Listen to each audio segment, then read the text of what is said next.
So you've helped obviously quite a number of people transform their bodies and minds.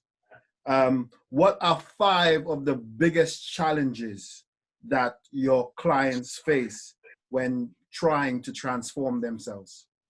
Well, it was a good question because I was thinking about it, and I think just from my own journey, I think peer support is a huge one. Like when I was a smoker, my friends that smoked would always, I'd be trying to quit. They go, "Come on, just have a cigarette. Don't be an idiot." Right? So you actually had to find a new group of people to associate with, which is hard, especially if your family has a very destructive lifestyle.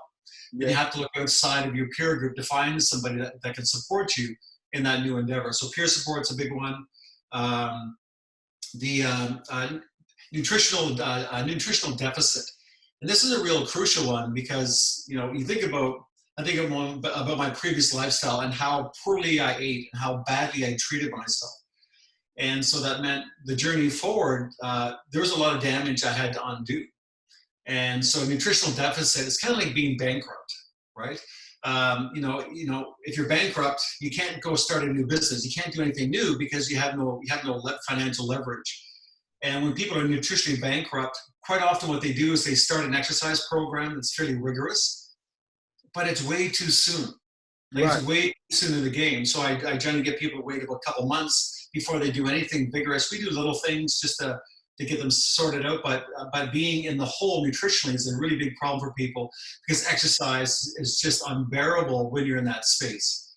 Another big problem for people is postural weakness. Right, so physically they're not strong enough to exercise because they don't have enough stability in the joints. They have no core strength. They have no upper body postural strength.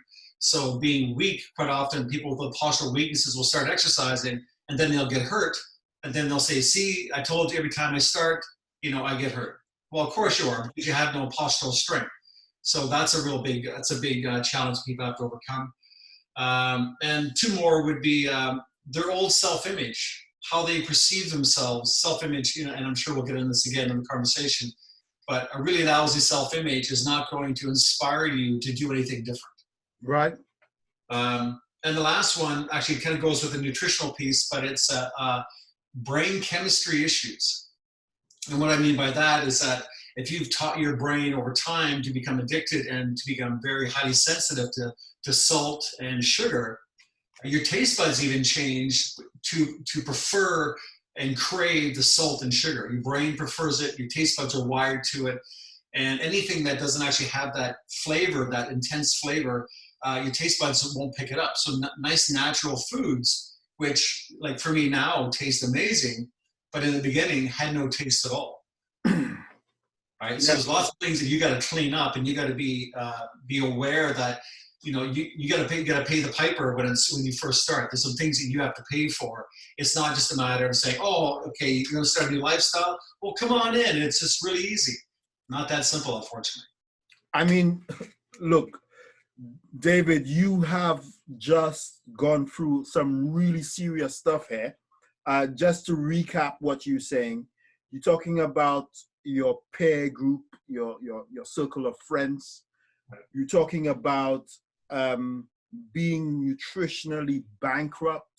I've never actually heard it put that way before, but it makes so much sense that you've got nothing to actually leverage when you're trying to actually work out. You talk about postural strength, actually having enough strength to actually do a workout in the first place. Yeah. And self-image.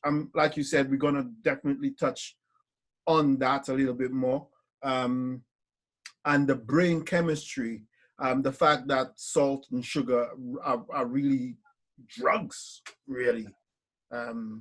So yeah, that's some really, really deep stuff. Thanks for watching this video. If you've got any questions that you'd like our experts to answer, please leave them in the comments below.